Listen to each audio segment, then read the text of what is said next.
উৰিয়াগাঁৱত bypass চকত এটা ডাঙৰ পথ দুৰ্ঘটনা হৈছে। গহপুৰৰ পৰা আহি আছিলে এখন টাটা ব'লেৰো পিকআপ উঠে বুলি কয়।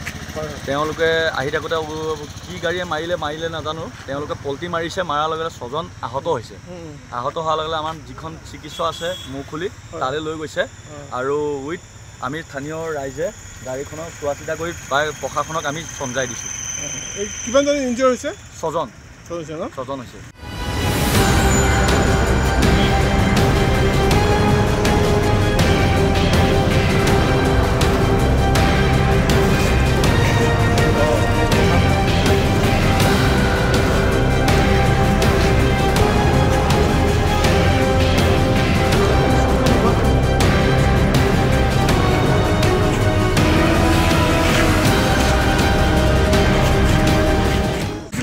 উৰিয়াগাঁৱত বাইপাছ চকত এটা ডাঙৰ পথ দুৰ্ঘটনা হৈছে।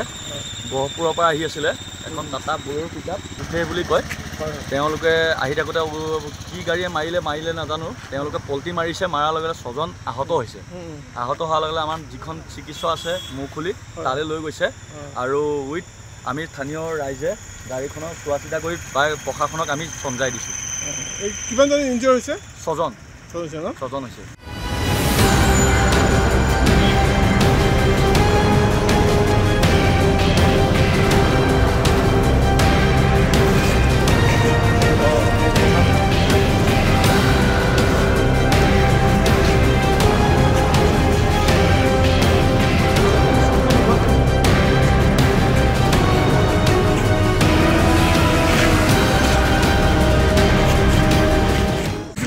উৰিয়াগাঁৱত বাইপাছ চকত এটা ডাঙৰ পথ দুৰ্ঘটনা হৈছে। গহপুৰৰ পৰা আহি আছিলে এখন টাটা ব'লেৰো পিকআপ উঠে বুলি কয়। তেওঁলোকে আহি থাকোঁতে কি গাড়ীয়ে মাৰিলে নাজানো, তেওঁলোকে পল্টি মাৰিছে, মাৰাৰ লগে লগে 6জন আহত হৈছে।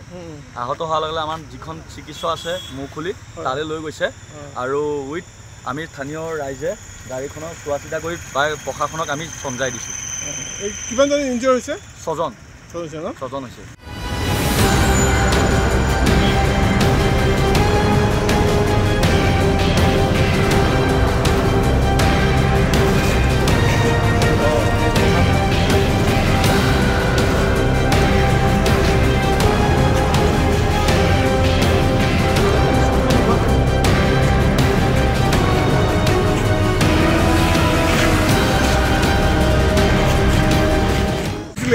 উৰিয়াগাঁৱত বাইপাছ চকত এটা ডাঙৰ পথ দুৰ্ঘটনা হৈছে।